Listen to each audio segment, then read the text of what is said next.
comrades, and welcome to the Red Barrels podcast. It's episode 46. Yeah, you were thinking I'd forgotten what episode it was for a split second, but then I looked at my notes and I remembered. That's how it goes. Don't dare doubt me. Don't ever doubt me. And who aren't you doubting? Who aren't you doubting? That's me. It's Alex. That's me. I'm on the podcast. You remember me. Who else is here?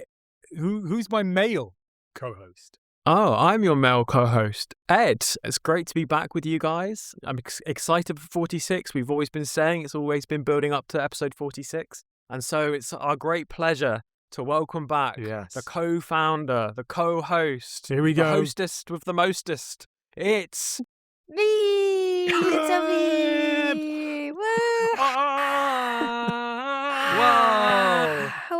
Oh my goodness. Yeah, so Sophie's back. And so on and so forth in that manner. Right. Yes. It's me. Hello.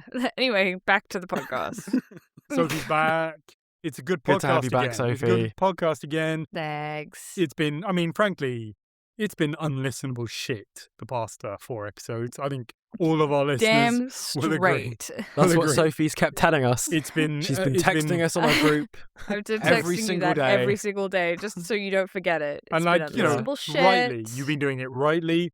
It's important that Ed and I know our place, and that is a place where we are functionally incapable of doing a podcast without Sophie. And deeply insecure. And well, I think we are the correct amount of secure, because we're just relaying fundamental truths about the universe right now, and we've accepted that. So I don't think we're insecure. I think we're secure about our awfulness.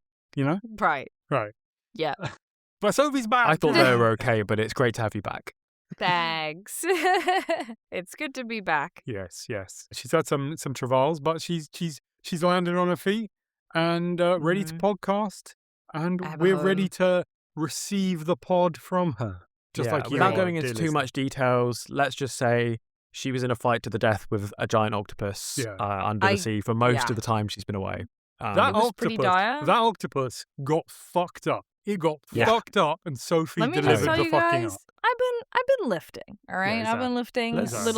Little known fact to my little octopus friend. Yeah, I can bench. I actually can.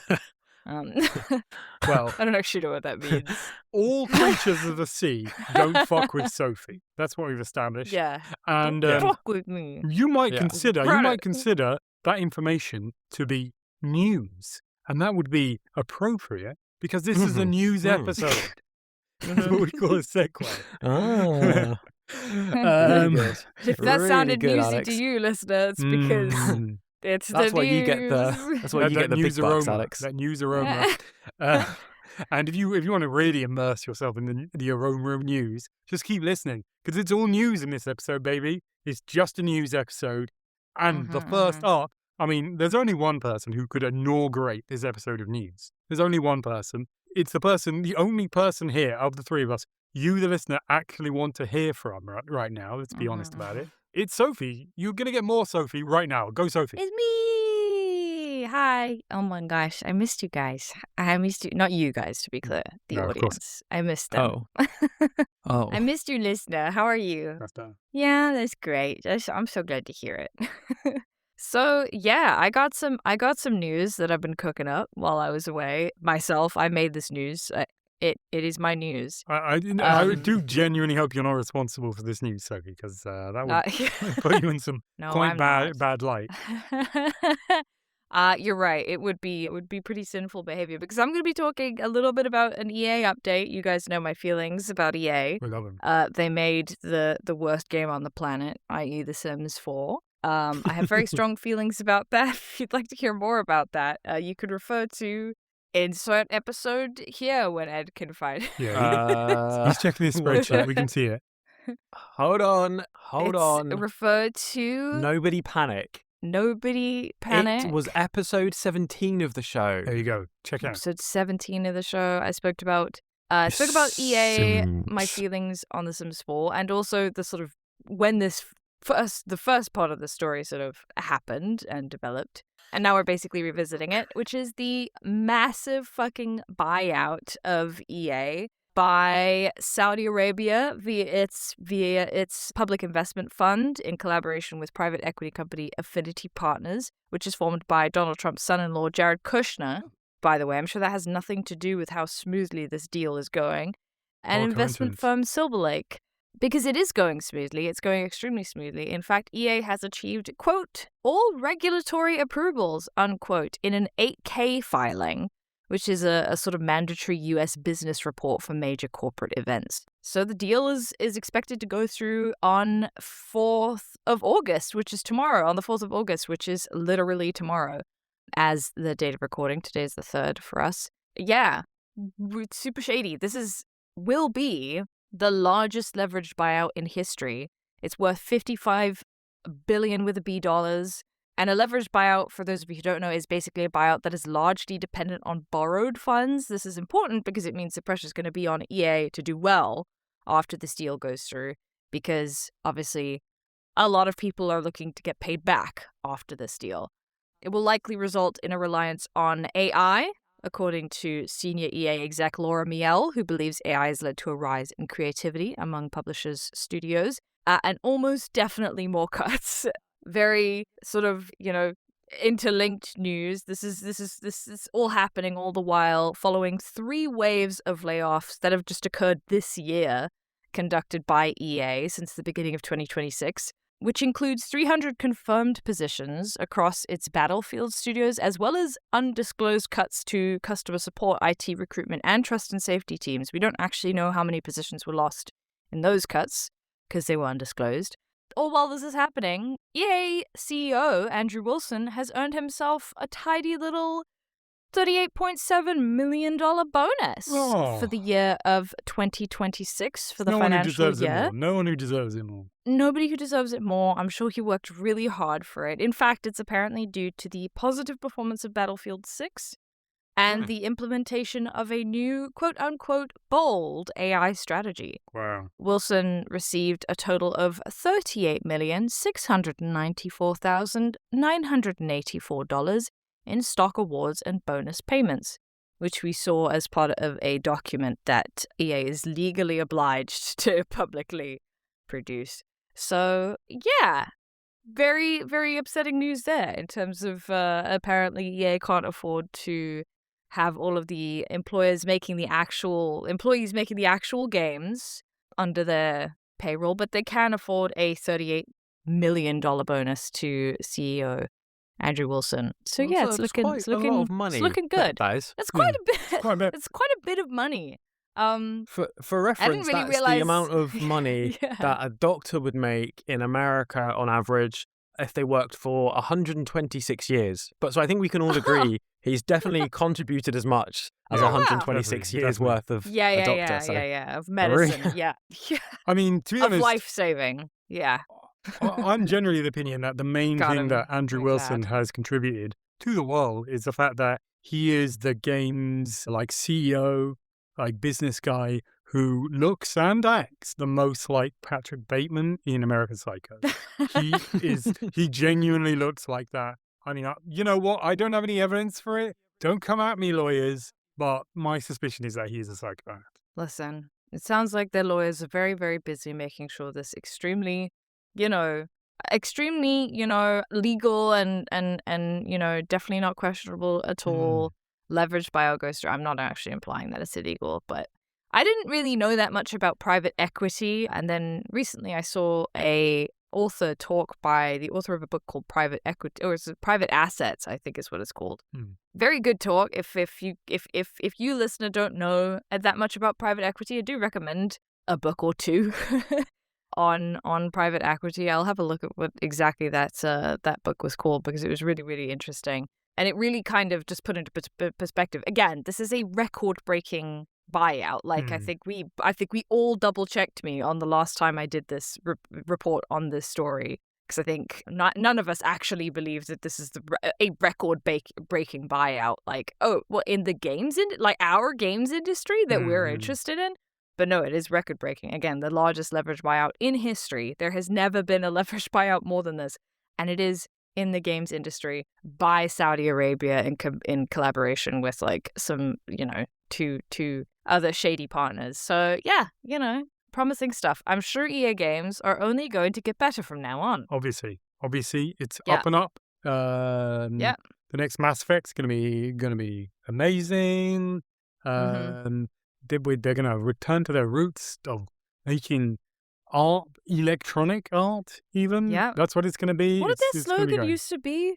Was it when they used to go like EA, play everything? It's in the Was it game. play? It's in the game. It's in the game. It's in the game? That's It's in the EA game. Sports. EA was challenge everything. Well, no, what was it? Challenge everything. Maybe EA Sports was in the game. Maybe EA was something. Yeah, it else. was. Yeah, but EA Sports. It's in the game.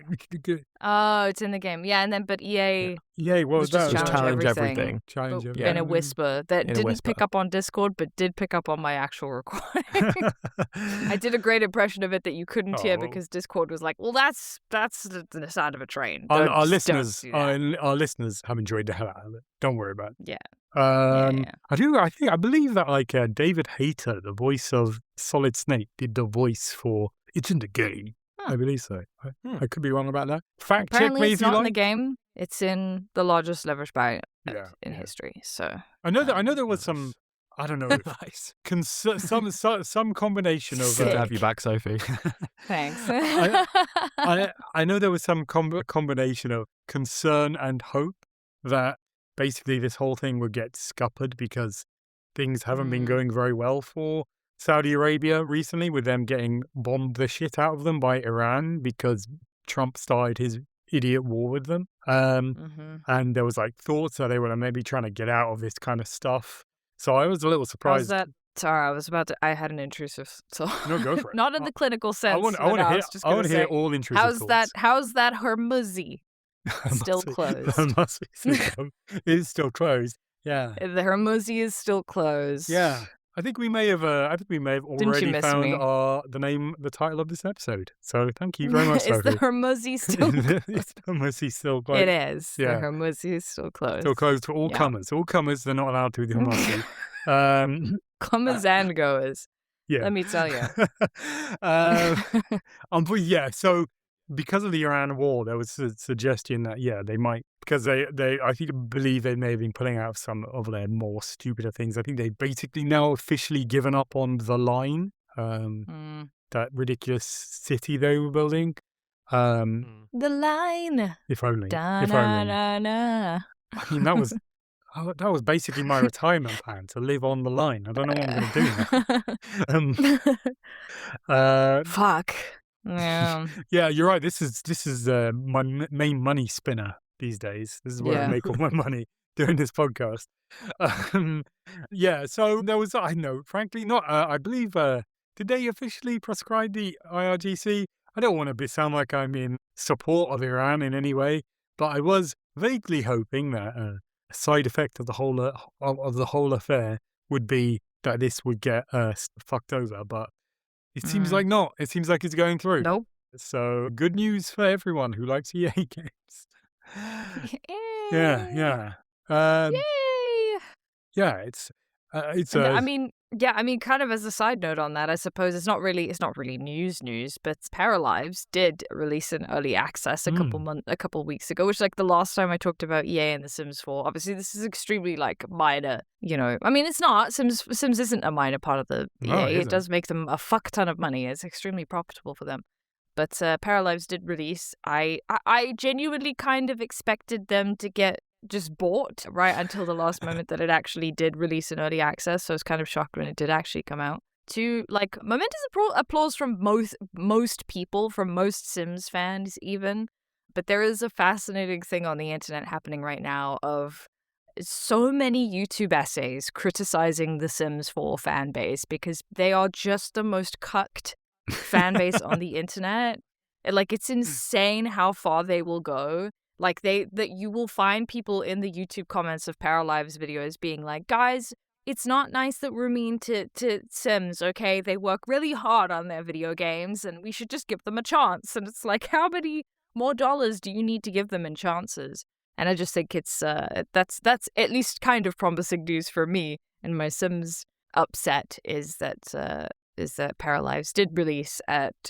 I've played a bit of the sort of the early access, and it is quite buggy, but they are extremely responsive, much more responsive than The Sims has ever been about fixing those quite early on. So, maybe there is good news yet for the simulation space, at least, as people tire of The Sims and yeah. Well, That's it. I certainly hope, especially considering this news, that someone takes over from The Sims. And I also look forward to the Sims 4 fan base to just be going online talking about how like Jamal Khashoggi totally hadn't had it coming, and you should just use up as much oil as possible, and how much they hate Yemen, how much they hate Yemen. Right. Yeah. That's obviously the next path for the Sims 4 fan base, I think. Well, I think that's probably it. That's probably it for EA in many ways, but in this episode especially. So I think we'll be moving on to the next bit of news, which is going to be it. Yeah, fuck them. Yeah, that'll learn them. Take that, EA. We're on your case, Bunny. We know where you live, pal. Yeah. Well, the story I'm covering is not EA related. I'm going to cover a little incident that happened on the 24th of July. PSN, the PlayStation Network, went down for several hours. And just a few days later, on the 27th of July, the Xbox servers also went down for virtually the entire day, leaving people, in both cases, unable to download their games, to play their games, to install new games for, the best part of a day. I believe Xbox was down for 20 hours. It's unclear exactly how many people this impacted. Some people were still able to access the servers during this period, but tens of thousands of people reported this on Down Detector, suggesting that the number is likely to be significantly higher than that if that's a number that bothered to log it on an app. And the issue was big enough that it even hit the mainstream press, with the BBC, for example, reporting that PSN was down. The problem for PSN was actually even more apparent because it came at the same time as the launch for Marvel Tekken Fighting Souls new beta. So a lot of players were quite frustrated online. As far as I can see, Sony haven't commented on the servers going down, and was noted in the BBC article that Amazon Web Services also has an outage that started at the same time. So, incidentally, which appeared to have been resolved by the time the BBC article came out, whereas PSN was still down, which I guess shows they're more responsive.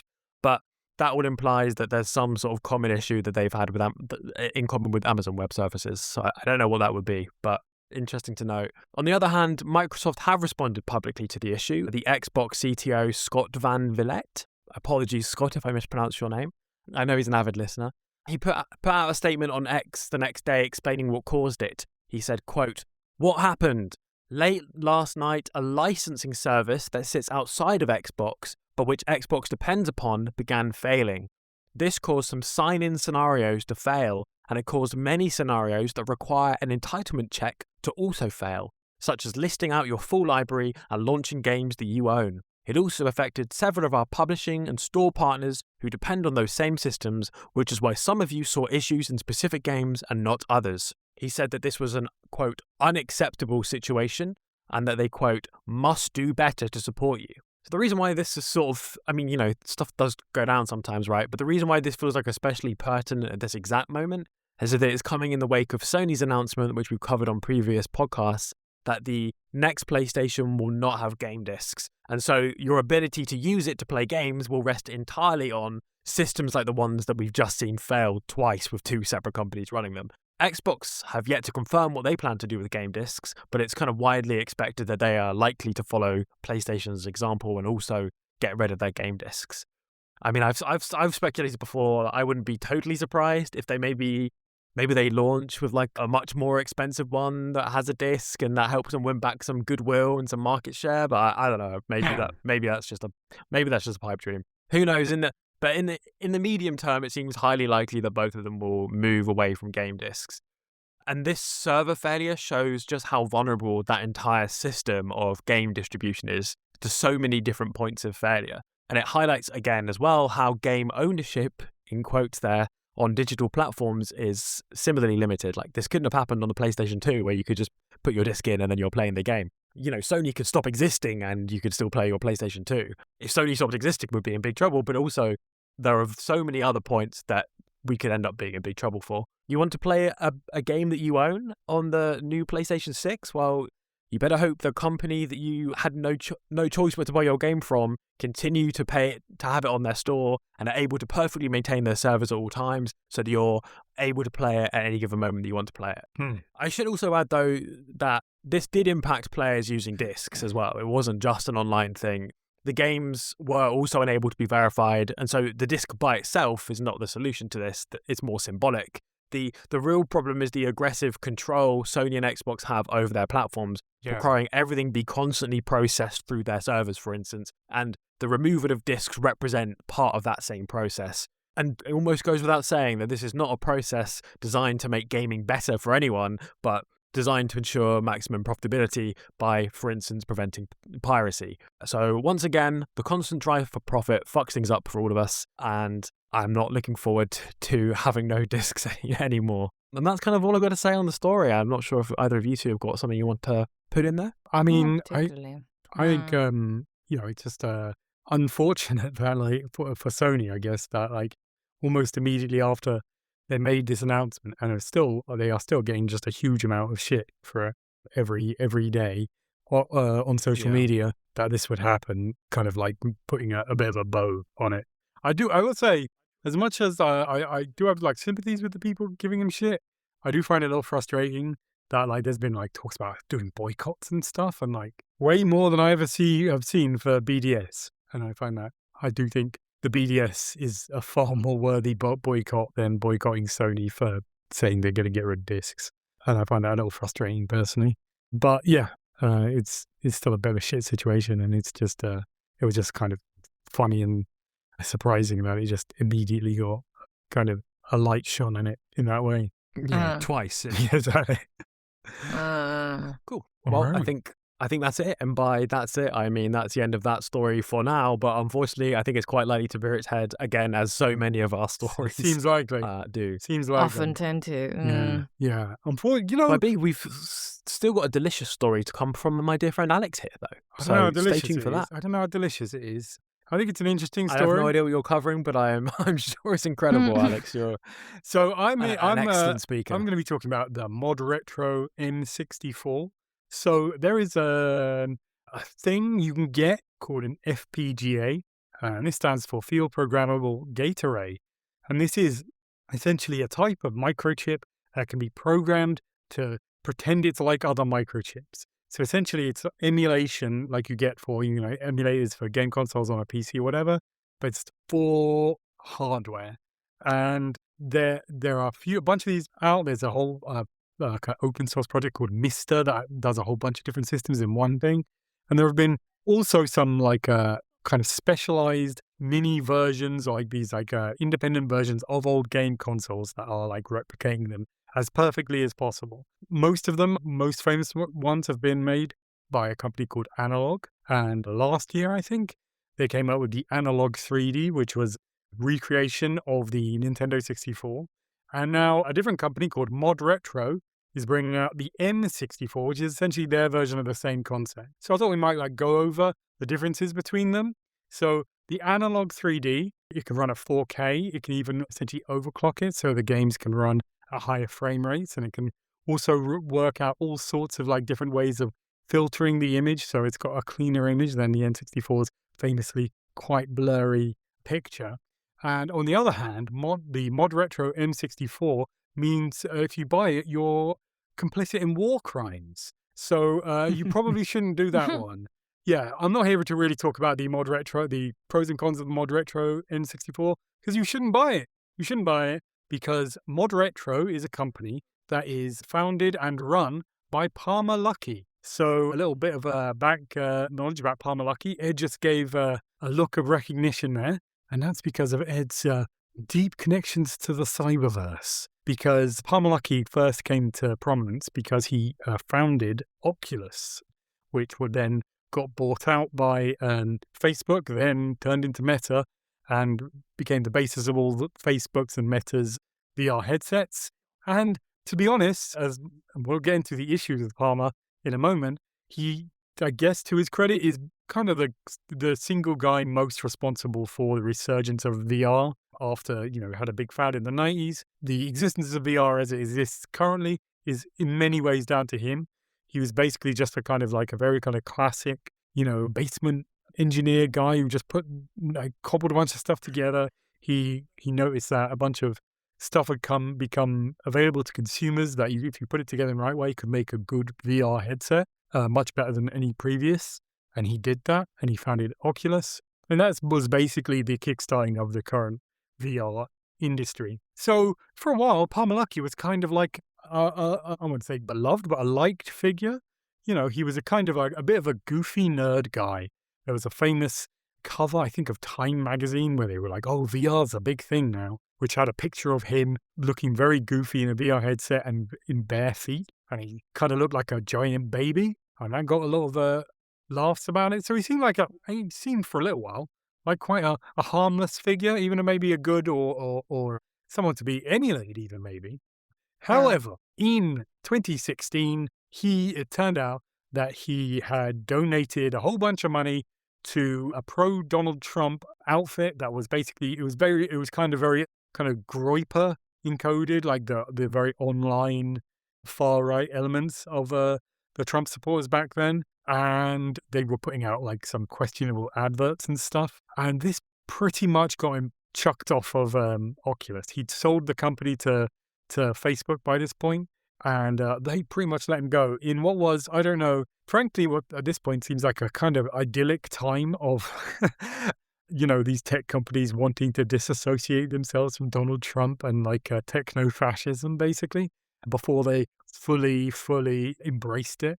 But Palmer didn't go away. Instead, what he did was he founded a company called Anduril. So Anduril is, you may notice, Anduril is the name of a thing. I think it's a sword from Lord of the Rings, which is similar to Palantir, which is also named after a thing. Why do we keep doing this? From Lord of the Rings, exactly. So Palantir, they get all the press, but Anduril are also pretty terrible. What they mainly do is they produce drones for the military. That is the main thing they do. They have a whole range of them, a whole bunch of them. They got the Anvil, the Altius, the Barracuda, the Bolt. Those are just A's and B's. C, D, they skip E, they go to F, the Fury. They've got a Ghost Shark. They also have a number of kind of wider kind of IT/AI systems for military use. They're also somewhat known for having sentry towers. They've got a whole bunch of these sentry towers that they put up at the US border that use like AI and stuff to monitor people so they can pick them off at a distance. All sorts of incredibly horrible shit. I will say that we know some people who work for the Migrants' Rights Network, and they have specifically criticized the Home Office in the UK here for using their maritime sentry towers to pretty much do the sentry stuff. So don't worry, we're wrapped in that shit too. So it seems that essentially after he got chucked from Meta, Palmer kind of moved into Anduril as his main job. This is his main thing where he makes his money. And because he's still just a big old nerd, ModRetro is basically a hobby for him. He set up a company making what he sees as these cool kind of old school gaming console projects. He started off doing a version of the Game Boy called the Chromatic, but I think they can play other games. I don't care. I haven't looked into what they can actually do. You shouldn't be buying them. And this last I think the end of last year, but it's finally officially come through this year. They launched the ModRetro M64. So maybe you're thinking, okay, this sounds bad, but maybe I can just buy these and I just don't really have to think about it. I don't really have to be, it's not like okay, who owns it? It's not really that connected directly. I mean, the shareholders of all these companies, who are they? Maybe lots of awful people. We're just talking about Saudi Arabia. They own, have shares in half the big video game companies, even if it's only a small amount. Is it really that connected? And unfortunately for you, theoretical listener, it is very connected.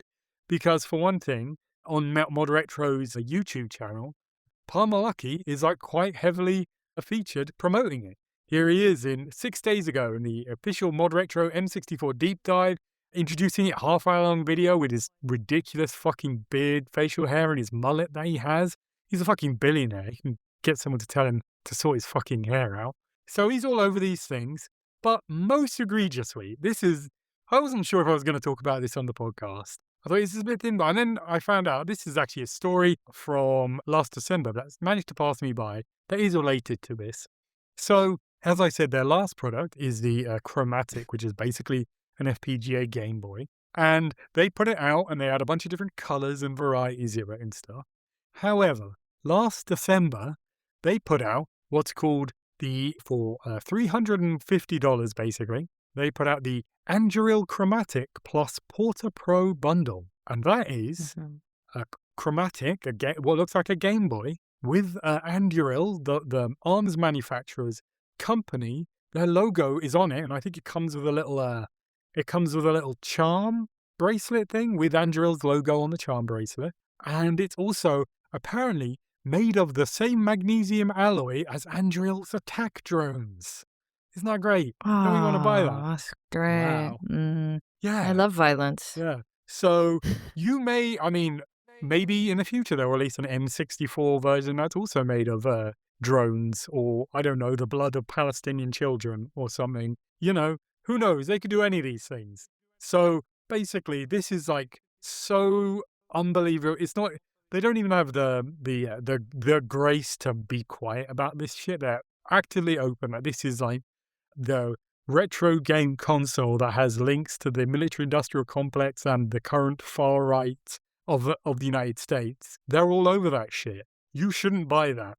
I'm going to go out and say I haven't had a meeting with my my comrades here, but I'm going to say we all agree that you shouldn't buy that. It is the position of the Red Barrels podcast that you shouldn't buy that, and if you know anyone who buys one of these, you should shun them from your life, and you should shame them for doing that. Yeah. And I will say, quite disappointingly, they have also been doing a bunch of kind of, I think, even though I think you can just run ROMs and these things, again, I haven't really looked into what they actually do that closely, but they also put out, like, they make up new cartridges for them, for that retro fun. And basically a bunch of old and also kind of retro themed games have partnered up with them to do that. There's what is genuinely a really cool modern Mega Drive game that was made a little while ago, and they released it. You can buy it on all the platforms as well, called Xenocrisis. That's one of them. That's right on their YouTube channel. Buck Bumble for the N64. That's got an amazing theme song. Check out the theme song on some sort of on YouTube or something, in a way that Argonaut, the company that make it, can't make any money from there. Particularly disappointing for that, because I've always had a soft spot in my heart for Argonaut. They're the British company that got hired to basically make the Super FX chip for the Super Nintendo, and they made the original Star Fox on that. So I'm genuinely quite disappointed Argonaut are getting involved in that. Yeah, shouldn't do that. No one should get involved in these things. It's just a really shit little situation. But yeah, ModRetro, it's a war criminal company. Do not buy any of their products. Do not buy. You heard it here first. Yeah. Do not support. Commits war crimes. No good, bad. Yeah. Oh, thanks for the PSA on that one, Alex. I hadn't heard of them, but I think if I just heard of that product in isolation, I'd have been like, oh, that sounds pretty cool. Yeah. So, I mean, the good news is that literally everything they make is also made by other people. As I said, Analogue, they also make a FPGA-style Game Boy called the Analogue Pocket. They make an N64 one. You know what? Maybe some people have issues with Analogue as a company. Maybe they have issues with like the build quality, whatever. I'm not here to actually review them. All I know is that you're probably not going to be complicit in war crimes if you buy Analogue products. So I would recommend them over ModRetro. I think that's pretty reasonable. Yeah. And you know what? I think that's it for the episode. That's it, guys. Yeah. That's all you get. Yeah. That's all you're getting on this occasion. You thought you were getting more, you fool. Yeah. That's all you're getting. Greedy, that's all you're getting. Actually. Do I have really, lives. Do I really need to Yeah. reiterate this? We split the podcast in two, and next week it's going to be games. We're going to be talking games next week. That's what's going to happen. That's the way it is. Then alpha will be news again. Last week it was games. I mean, I feel sometimes like I'm going a bit crazy having to explain this, and I just imagine someone, a face of a listener, the most beautiful face I could imagine, like all our listeners have, by just like looking at me uncomprehendingly of the order You're all cherubic. of how we do this thing. And maybe I'm underestimating you, but I still have that fear in me. And, maybe that's my problem, and I apologize to you listeners. Maybe you can punish me. Maybe you can punish me for having no opinions. You can do that by promoting the podcast on social media or by reviewing us on Spotify or iTunes. I mean, I'd be really upset if you did that, and I'd be deserving of that punishment if you did that. I couldn't bear to find out that you've been spreading news of our podcast around. I'd be very upset about it. Please don't do that. Please don't do that. But on the other hand, I deserve it. Please don't. I deserve it. We've established I deserve it. So, I get it, but I'd ask that you don't do it, but I deserve it, so do it. You know what? Actually, just do it. Just do that. Mm-hmm. Don't worry about my witterings. I deserve it. Put it on me. Put it on me. Bring it on. This is a wild ride you've taken us on here, Alex. It really is, yeah. I'm strapped in for this one. Yeah, that was fun, wasn't it? And when you do punish me by telling people about the podcast, Please punish me. You can do so Crazy. by sending us to our Twitter at Red Barrels Pod or our Blue Sky at redbarrelspodcast.bsky.social. Me personally, you can find me at Alexdean, ALEXDUIN on Twitter or the same name on Blue Sky. Again, look, no one wants to hear from me, but I was speaking first. No one wants to hear from Ed either. Sofie, how can people find out about you now that you are back on the internet where you belong, connected into the World Wide Web of information? Mm-hmm. How can they do it? Well, they can find me on Twitch. I'm still streaming on Twitch, twitch.tv/SoFreely. Ed, what about you? Well, you can find me on Blue Sky at Not11 and on X at Still Not11. And I hope to see you there. Wow. And also, more importantly, you can find me in next week's episode of the Red Barrels podcast, which I trust we'll see you at. Yeah, you better. If we don't, we'll find you. Yeah, exactly. I've done my penitent phase. That's over. Now I'm getting angry. You better be there next episode. You'd better be. But until then, I almost forgot. Brilliant drink. Oof. Brilliant drink. Oh, I almost got caught. Brilliant drink. Incredible music. Saucy kipper. Although, having said that, I think I'm going to do something a little special this episode because all right, I am worried that you will not be able to hear the incredible theme music to the N64 game Buck Bumble. And you may be worried that you won't be able to do that without giving money to Argonaut Hurrah, palled up with ModRetro. I'm going to put that's what the end music is going to be. It's going to be the music to Buck Bumble. You can look forward to that. And by listening to it on the podcast, you won't be giving money to any bad people, and hopefully we'll get away with that legally. I was about to say. I think we'll be all right. I don't know how legal that is, but I think we'll be all right. I think we'll be all right. No one's ever come after us yet. Yeah.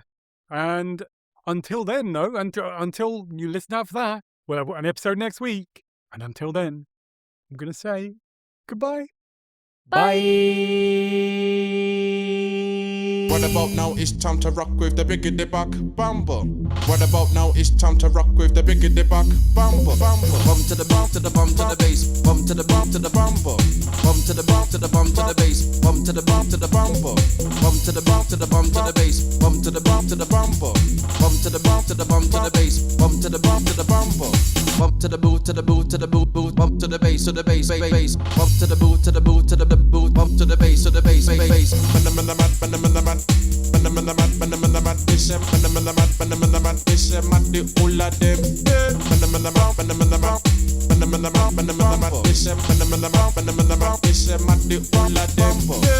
the boot to the bump to the bass. Bump to the boot to the bump to the boot to the bump to the bass. Bump to the boot to the bump to the boot to the bump to the bass. Bump to the boot to the bump to the boot to the bump to the bass. Bump to the boot to the bump to the bump to the bump to the bass. Bump to the bump to the bumper.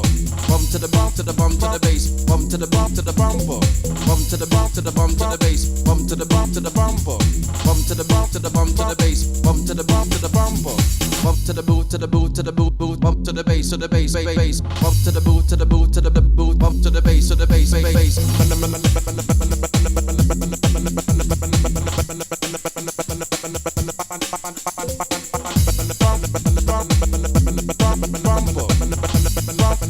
It's a